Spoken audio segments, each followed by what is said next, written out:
आकाशवाणीचं हे नागपूर केंद्र आहे. प्रसारित करीत आहोत प्रादेशिक मराठी बातम्या.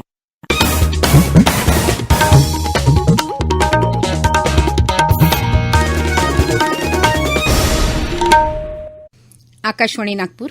आभाराणी पटवर्धन आपल्याला प्रादेशिक बातम्या देत आहे. काही ठळक बातम्या. शेतकऱ्यांच्या पाठीशी शासन खंबीरपणे उभं असल्याचं मुख्यमंत्री एकनाथ शिंदे यांचं वाशिम इथं प्रतिपादन. समृद्धी महामार्गाच्या भरवीर ते इगतपुरी या तिसऱ्या टप्प्याचं आज सार्वजनिक बांधकाम मंत्री दादा भुसे यांच्या हस्ते लोकार्पण. नागपुरात नमो युवा महासंमेलनाचं आयोजन. केंद्रीय मंत्री स्मृती इराणी आणि उपमुख्यमंत्री देवेंद्र फडणवीस यांची उपस्थिती. आणि advantage Chandrapur 2024 industrial expo and business कॉन्क्लेव्हचं उद्घाटन. एकूण 19 कंपन्यांशी सामंजस्य करारांवर झाल्या स्वाक्षरी. पंतप्रधान नरेंद्र मोदी आजपासून 5 राज्यांच्या दौऱ्यावर आहेत. तेलंगणा, तामिळनाडू, ओडिशा, पश्चिम बंगाल आणि बिहार या राज्यांच्या दौऱ्यात ते 1,06,000 कोटी रुपयांपेक्षा जास्त खर्चाच्या विविध विकास प्रकल्पांचं उद्घाटन, लोकार्पण आणि पायाभरणी करणार आहेत. तेलंगणामध्ये आदिलाबाद इथं 56,000 कोटी रुपयांपेक्षा जास्त प्रकल्पांचं लोकार्पण आणि पायाभरणी त्यांनी केली. त्यासाठी त्यांचं आज नागपूर विमानतळावर आगमन झालं. त्यावेळी केंद्रीय मंत्री नितीन गडकरी, भाजपा प्रदेशाध्यक्ष चंद्रशेखर बावनकुळे त्यांच्या स्वागतासाठी विमानतळावर उपस्थित होते. आज ते तामिळनाडूमध्ये कल्पकम इथं भाविणी प्रकल्पाला भेट देणार आहेत. वाशिम येथील स्वर्गीय बाळासाहेब ठाकरे शेतकरी प्रशिक्षण व शेतमाल विक्री केंद्र आत्माच्या कृषी संकुलाचं मुख्यमंत्री एकनाथ शिंदे यांच्या हस्ते आज लोकार्पण करण्यात आलं. आपलं सरकार शेतकऱ्यांच्या पाठीशी असल्याचं प्रतिपादन त्यांनी केलं. दिनांक 15 ऑगस्ट 2021 रोजी या संकुलाचा शिलान्यास करण्यात आला होता. यासाठी शासनाची 1 हेक्टर 60 आर जमीन कृषी विभागानं भाडेतत्वावर घेतली आहे. या इमारतीमध्ये 200 लोकांची बैठक व्यवस्था असलेला प्रशिक्षण हॉल, शेतमाल विक्रीसाठी गाळे तसंच निवासाची सोय आहे. आज फीत कापून मुख्यमंत्री एकनाथ शिंदे यांच्या हस्ते लोकार्पण सोहळा पार पडला. या कार्यक्रमाला मंत्री गुलाबराव गावंडे, महादेव जानकर, खासदार भावना गवळी यांच्यासह अनेक मान्यवर आणि प्रशासकीय अधिकारी उपस्थित होते. वाशिम नगर परिषदेमार्फत उभारण्यात आलेल्या छत्रपती शिवाजी महाराज यांच्या भव्य अश्वारूढ पुतळ्याचं अनावरण देखील आज मुख्यमंत्री एकनाथ शिंदे यांच्या हस्ते करण्यात आलं.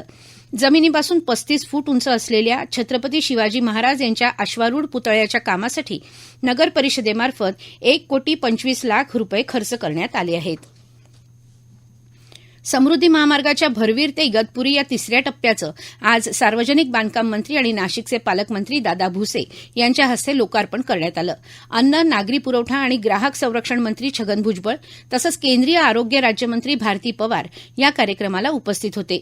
हा टप्पा सुरू झाल्यानं ठाणे, मुंबई परिसरातून शिर्डी ही प्रवासी वाहतूक तसंच शिर्डी, अहमदनगर आणि नाशिकमधल्या सिन्नर तसंच इगतपुरी परिसरातल्या शेतकऱ्यांची मुंबईच्या दिशेनं होणारी मालवाहतूक सुलभ आणि जलद होईल असं प्रतिपादन दादा भुसे यांनी यावेळी केलं. समृद्धी महामार्ग हा अतिशय सुंदर प्रकल्प आहे. मात्र या रस्त्यावरून चालताना चालक संमोहित होत असतात. त्यामुळे या मार्गावरून प्रवास करताना चालकांनी नियमांचं पालन करावं असं आवाहन राज्याचे अन्न, नागरी पुरवठा व ग्राहक संरक्षण मंत्री छगन भुजबळ यांनी केलं. यावेळी मंत्री छगन भुजबळ म्हणाले की मुंबईतील जवाहरलाल नेहरू पोर्ट ट्रस्ट ते नागपूर स्थित मिहान यांना जोडणाऱ्या या समृद्धी महामार्गामुळे बंदरावरून जलद वाहतूक करून आवश्यक माल भारतभर वेळेवर पोहोचवणं शक्य होणार आहे. हा प्रकल्प देशांतर्गत आणि आंतरराष्ट्रीय पातळीवर गुंतवणुकीच्या आधारे राज्यातल्या ग्रामीण भागास महत्वाचा ठरलेला आहे. केंद्रीय गृहमंत्री अमित शहा 2 दिवसांच्या महाराष्ट्र दौऱ्यावर आले आहेत. आज रात्री ते छत्रपती संभाजीनगर शहरात दाखल होणार आहेत. उद्या सकाळी 10 वाजता छत्रपती संभाजीनगर विमानतळावरून अकोला शहराकडे ते रवाना होतील. दरम्यान अमित शहा यांच्या दौऱ्यासाठी शहर पोलिसांनी मोठ्या प्रमाणात सुरक्षा व्यवस्था तैनात केली आहे. सर्वोच्च न्यायालयाचे सरन्यायाधीश धनंजय चंद्रचूड यांच्या नेतृत्वातील 7 सदस्यीय घटनापीठानं नोटांच्या बदल्यात मतदान किंवा भाषण करण्याच्या प्रकरणाचा एकमतानं ऐतिहासिक निकाल आज जाहीर केला. पैसे घेऊन मतदान, भाषण करणाऱ्या खासदार आणि आमदारांना संसदेसह विधिमंडळात कायदेशीर कारवाईपासून वाचण्यासाठी कोणताही विशेषाधिकार, संरक्षण मिळणार नाही असं घटनापीठानं स्पष्ट केलं. त्याचवेळी 1998 साली सर्वोच्च न्यायालयाच्या 5 सदस्यीय घटनापीठानं जेएमएम लाच प्रकरणात खासदार, आमदारांना संरक्षण देणाऱ्या निर्णयाशी असहमती दर्शवली आहे. या निर्णयाची व्याख्या घटनेतील अनुच्छेद 105 आणि 194च्या विपरीत आहे. त्यामुळे लाच घेणाऱ्यांना संवैधानिक अधिकारानुसार सूट दिली जाऊ शकत नाही, कारण सूट दिल्यास सार्वजनिक जीवनातील नैतिकता नष्ट करीत असल्याचंही सर्वोच्च न्यायालयानं निकालात म्हटलं आहे. येत्या 12 मार्चपासून काँग्रेस नेते राहुल गांधी यांची भारत जोडो न्याय यात्रा महाराष्ट्रात दाखल होणार आहे. 12 तारखेला राहुल गांधी यांची महाराष्ट्रातील पहिली सभा ही नंदुरबारमध्ये होणार आहे. त्याच अनुषंगानं आज माजी मंत्री बाळासाहेब थोरात, के.सी. पाडवी यांच्यासह काँग्रेस पदाधिकाऱ्यांनी सभास्थळ आणि राहुल गांधी यांच्या दौऱ्याच्या निमित्तानं सर्व ठिकाणीची पाहणी केली. गांधी परिवार आणि नंदुरबारचं अतूट नातं आहे. इंदिरा गांधी, सोनिया, राजीव गांधी आणि त्यांच्यानंतर आता राहुल गांधी हे नंदुरबारमध्ये दाखल होणार आहेत. लोकसभा निवडणूक आणि त्यांची यात्रा हा योगायोग असला तरी या यात्रेच्या माध्यमातून सर्वसामान्यांच्या जीवनावर भाष्य करणारी न्याय यात्रेची महाराष्ट्रातील सुरुवात नंदुरबारमधून होणं हे महत्वाचं असल्याचं बाळासाहेब थोरात यांनी सांगितलं. लोकसभा निवडणुकीच्या अनुषंगानं महाराष्ट्रातील महाविकास आघाडीतील जागा वाटपाचा तिढा सुटला असून जवळपास 40 जागांवरील वाटप निश्चिती झाली आहे. फक्त 4 जागांवरील जागा वाटपाचा प्रश्न राहिला असून येत्या आठवड्यात बैठक घेऊन तो देखील मार्गी लावून आठवडाभरात लोकसभा निवडणुकीचे उमेदवार जाहीर केल्या जातील असा विश्वास काँग्रेसचे ज्येष्ठ नेते माजी मंत्री बाळासाहेब थोरात यांनी व्यक्त केला आहे. लोकसभा निवडणुकीच्या दृष्टीनं प्रकाश आंबेडकरांसोबत बैठका आणि चर्चा सुरू आहेत असंही त्यांनी सांगितलं. या प्रादेशिक बातम्या आपण आकाशवाणीच्या नागपूर केंद्रावरून ऐकत आहात. आमच्या केंद्रावरील सर्व बातम्या ऐकण्यासाठी आणि ताज्या घडामोडी जाणून घेण्यासाठी Marathi news Nagpur all India radio या आमच्या युट्यूब चॅनलला नक्की सबस्क्राईब करा. भारतीय जनता युवा मोर्चा महाराष्ट्र प्रदेशच्या वतीनं नागपूरच्या अमरावती रोड स्थित राष्ट्रसंत तुकडोजी महाराज नागपूर विद्यापीठाच्या परिसरात नमो युवा महासंमेलनाचं आयोजन करण्यात आलं असून याप्रसंगी भाजपाच्या ज्येष्ठ नेत्या आणि केंद्रीय मंत्री स्मृती इराणी, उपमुख्यमंत्री देवेंद्र फडणवीस, भाजपचे प्रदेशाध्यक्ष चंद्रशेखर बावनकुळे, भारतीय जनता युवा मोर्चाचे अध्यक्ष तेजस्वी सूर्या या प्रसंगी प्रामुख्यानं उपस्थित आहेत. देशभरातून 1 लाख युवकांचा हा मेळावा असल्याचं सांगितलं जात आहे. आज देशाची युवा शक्ती नरेंद्र मोदी यांच्या पाठीशी असून जेव्हा जेव्हा क्रांती झाली तेव्हा तेव्हा क्रांतीमध्ये युवकांचा भरीव सहभाग राहिला आहे असं भाजपचे प्रदेशाध्यक्ष चंद्रशेखर बावनकुळे यांनी यावेळी सांगितलं.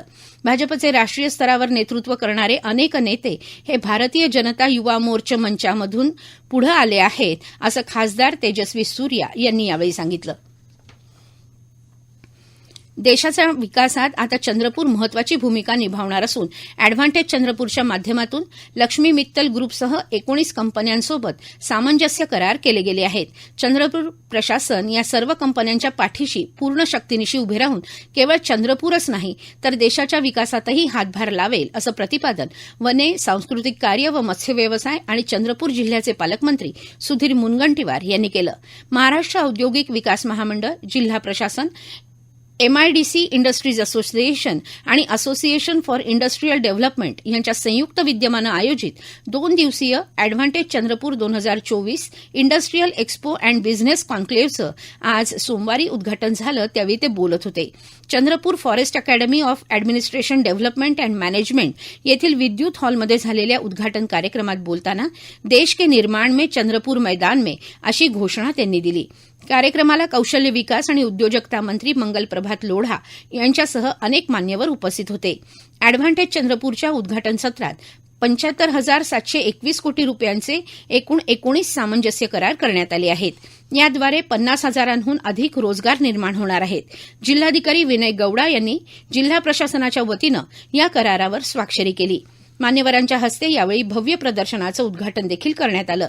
या प्रदर्शनामध्ये कोल माइन्स, मिनरल्स, स्टील, बांबू, फिशरीज, टुरिझम अशा विविध क्षेत्राशी संबंधित सुमारे 150 स्टॉल्स आहेत.